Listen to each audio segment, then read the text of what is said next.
Hi guys, welcome to my channel. It's Saleeka here. In today's video, I'm going to show you how I make this top. For this top, you need your bust measurement, waist measurement, bust line, basically where your bust begins, then your waist point as to where your waist is measuring from shoulder, your desired top length, circumference of where the top ends, neck length, shoulder, armhole and sleeve length. Okay, let's draft the pattern. I am using drafting paper, but you can draft directly on fabric as well.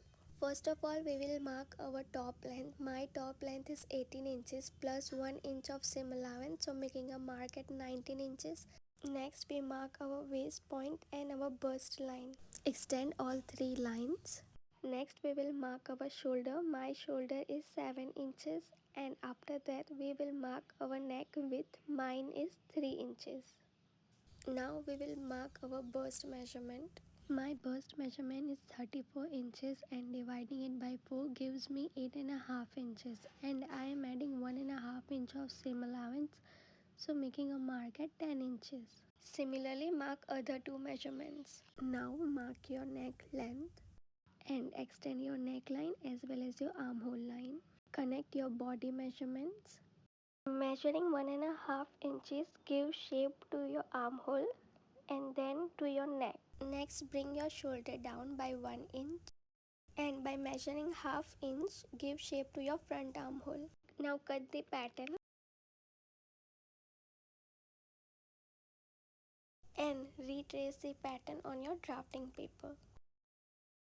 After that, cut your front armhole shape, and with that your front bodice is ready. Now we will work on our back bodice. On your waistline, mark the measurement of your neck width and connect it and cut the pattern. Let's draft the belt now. Belt is attached at the waistline and not at the bottom of the top, because bottom is wider, and if we attach the belt at the bottom, then our waist will keep on falling.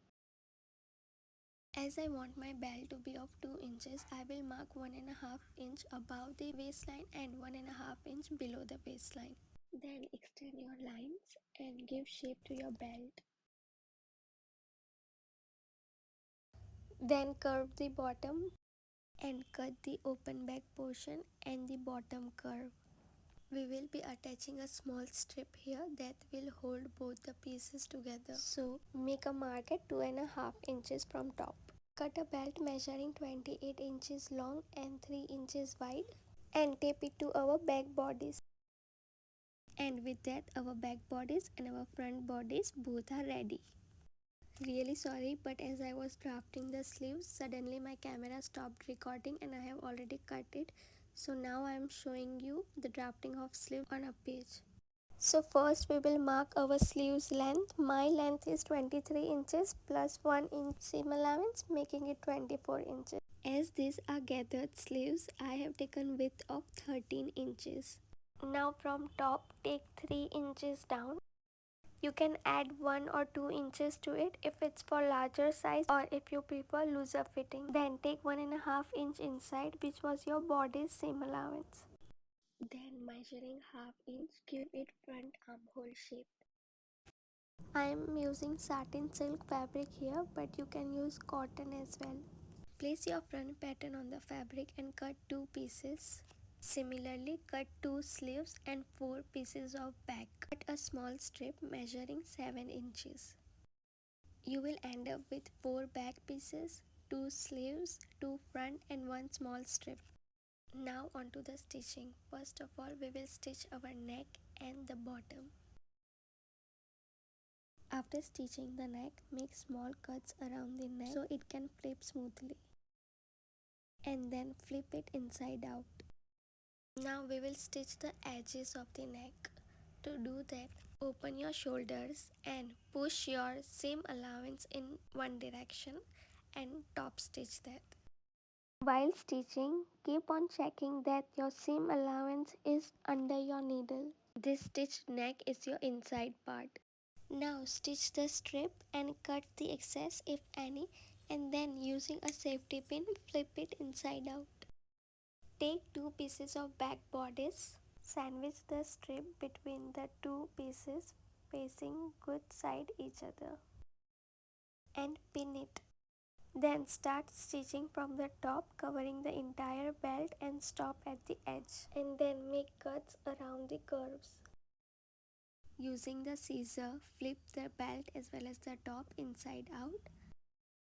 Now take other two pieces, place them facing good side each other and sandwich the strip between them.